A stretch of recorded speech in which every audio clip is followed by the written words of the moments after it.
Students, स्वागत करते हैं आपका हमारे यूट्यूब चैनल एएसएससी एजुकेशन पर। आज हम पढ़ने वाले हैं क्लास 12 फिजिक्स से चैप्टर नंबर 3 यूनिट नंबर 2 ओम का नियम। ओम का नियम क्या है? तो यदि किसी चालक की भौतिक अवस्था में कोई परिवर्तन ना किया जाए, चालक की भौतिक अवस्था, भौतिक क्या होता है जिससे हम छू सकते हैं, ठीक है। तो यदि किसी चालक की भौतिक अवस्था में कोई परिवर्तन ना किया जाए तो चालक के सिरों के मध्य क्या उत्पन्न होता है? विभवांतर। चालक के सिरों के मध्य उत्पन्न होता है, कोई भी चालक हो उसके जो सिरे हैं उनके मध्य विभवांतर उत्पन्न होता है, ठीक है, यानी कि वोल्टेज, ठीक।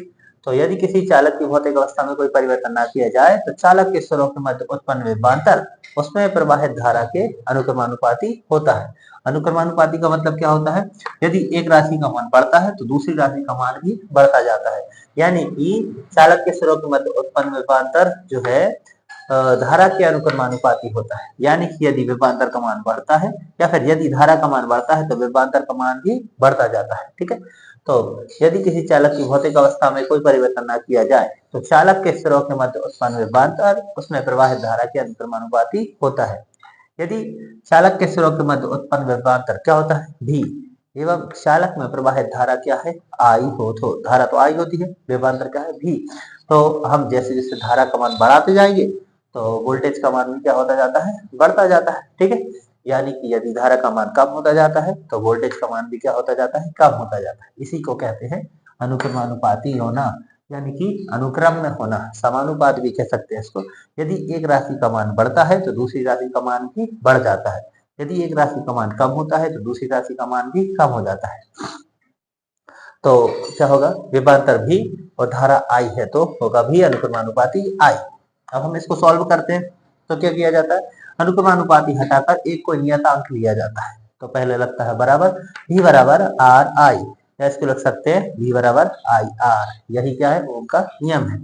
जहां r एक नियतांक है, यहाँ v बराबर आई आर में r क्या है? एक नियतांक है। जैसे चालक का क्या कहते हैं? प्रतिरोध कहते हैं, रेजिस्टेंस कहते हैं या रजिस्टर कह सकते हैं, ठीक है। रेजिस्टेंस क्या है? प्रतिरोध, रोकना, ठीक है। इसका मात्रक क्या होता है? ओम होता है। ये इसका साइन है, इसका मात्रक ओम होता है। अब इसकी कुछ सीमाएं हैं। चालक का ताप नियत होना चाहिए। ताप जो है वो कैसा हो? नियत हो, ये बढ़ना नहीं चाहिए। नियत मतलब स्थिर होता है, ये एक जैसा ही रहे, बढ़ना नहीं चाहिए ज्यादा, ठीक है, ना तो कम होना चाहिए। चालक का ताप नियत होना चाहिए। ताप परिवर्तित होने पर प्रतिरोध भी परिवर्तित हो जाएगा, यानी यदि ताप को परिवर्तन किया जाएगा, इसको बढ़ाया या घटाया जाएगा तो प्रतिरोध के मान में भी कमी या फिर वृद्धि होगी। अब चालक की जो लंबाई है, विकृति जो है, विकृति नहीं होना चाहिए, ठीक है। विकृति होगी तो उस पर भी डिपेंडेंसी रहेगी प्रतिरोध की।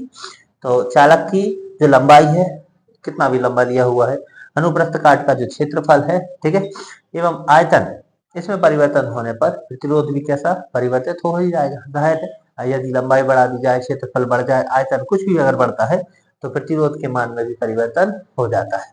Okay, thank you.